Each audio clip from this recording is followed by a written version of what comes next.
So when I do start the game, let me show you the pause functionality first. When I click on the pause button, it pauses the game, and when I click on the start button, it resumes the game again. The car responds to controls of WASD, W to go forward, S to go behind, uh, D and A to go right and left. The first thing that you see here in front of you is the obstacle, which the car you can see is bumping against, and it is not able to go forward because it is bumping into the obstacle. On the left there, you can see a slightly deprecated version of the gumball machine, which was a requirement of the project and will be used to dispense gumballs. The objective of the game is for the car to pick up these gumballs. You can see that as the car is picking up the gumball, the score on the upper left corner is getting incremented.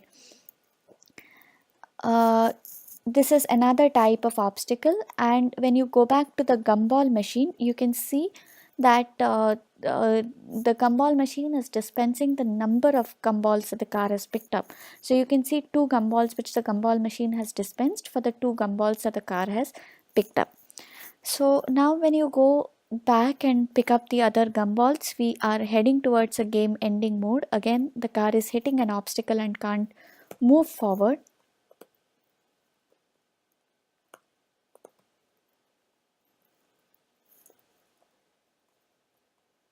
Yeah, number 3, number 4, and the third type of obstacle, which is the wall, and number 5. As it takes up the number 5 gumball, the game gets over. Hi everyone, for the CMP 202 second sprint, we've decided to implement a car game in JMonkey Engine where a 3D car runs in a terrain and dodges obstacles and collects gumballs along the way. The game is played inside a screen app state where there is an option to start, pause, resume, and quit the game.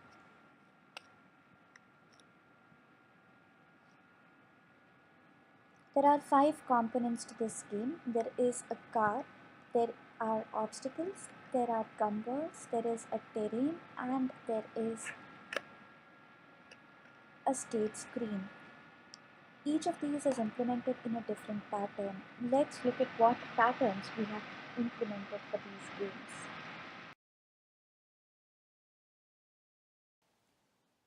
Hi, I will explain the creation of terrain using decorator pattern.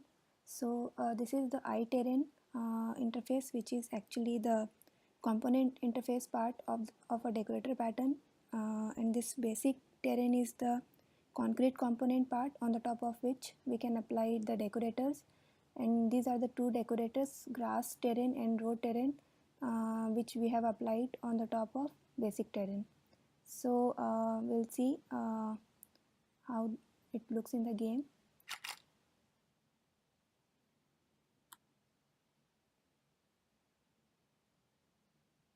Okay, so this is our game, and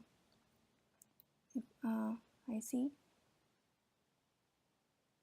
we can see two types of decorators.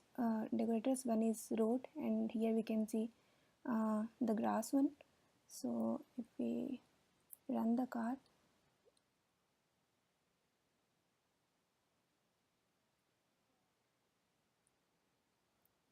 so we can see the patches of grass here.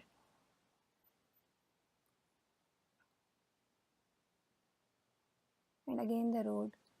So this plain green part is actually the basic terrain part, uh, which is decorated with the road and the grass.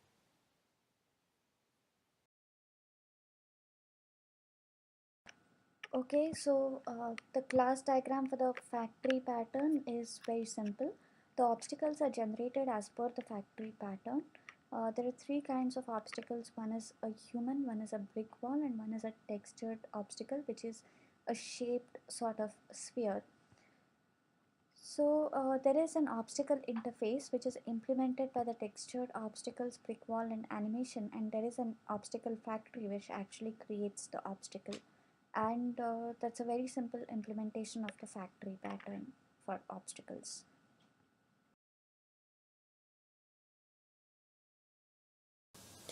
Hi, in order to create the car and implement its car controls and detect collision, we have used two design patterns here.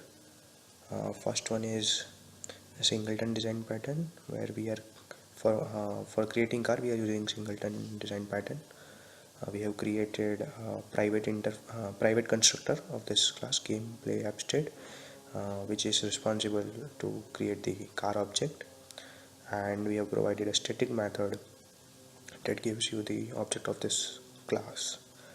Now in order to provide the controls, we have used setup keys method, which actually binds your keyboard keys to the control of the car. So whenever the keys are being pressed, the car control action listener will be notified, and so the subject would be gameplay app state, and the observer would be car control action listener. So whenever there's some key is pressed which is bind to some car control, this class will be called, and accordingly the steering values and all those acceleration values of the car will be decided. The other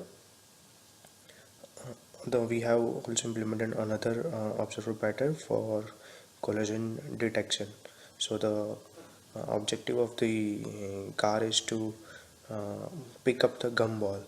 So for that uh, we have implemented physics collision listener, which is API, I mean, provided by the JMonkey engine.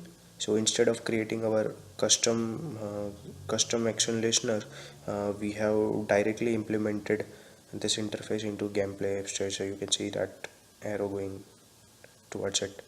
So whenever the car is hit by the gumball or by the obstacle, the class itself will get notified, and the collision method will be executed. So in this method we do the necessary action to increase the game score. So yeah, that's it. Hello everyone, this is Team 23 and I'm Tanveer.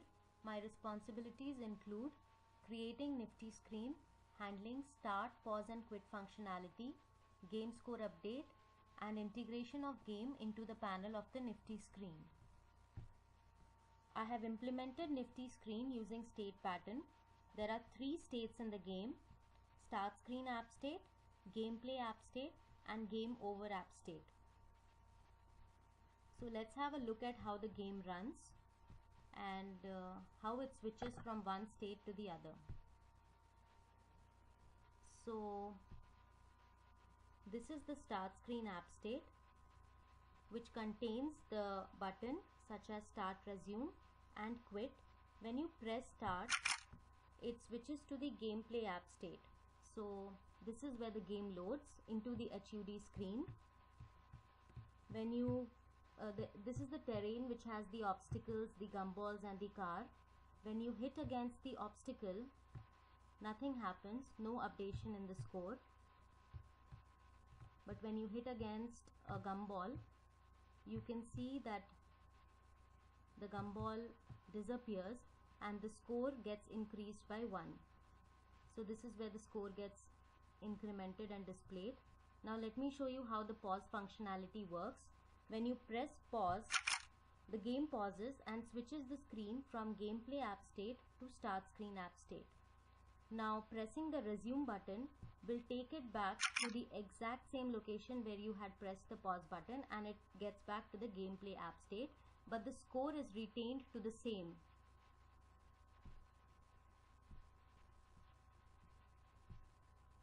Meanwhile, I have played the game and the score now stands at 4 on 5. The condition in this game is that when the score reaches 5 on 5, the game over app state would start. So when it collides against this, the score becomes 5 on 5 and the game over app state takes over.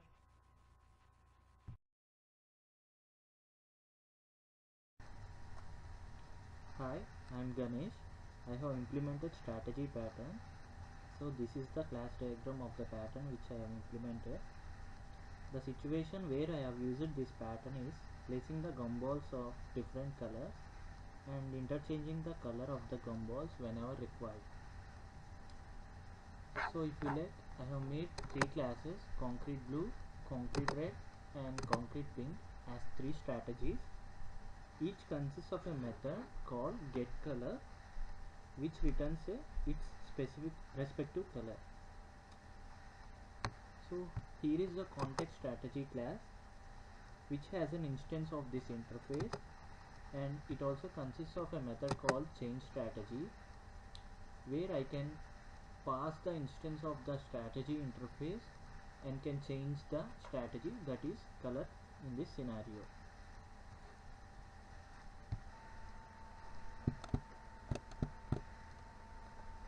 So in the game, as you can see, there are gumballs with different color, and here it is pink color gumball, which is one strategy, and here it is red, which is another strategy, and it is blue, which is another strategy.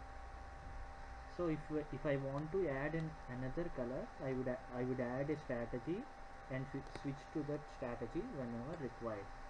Thank you.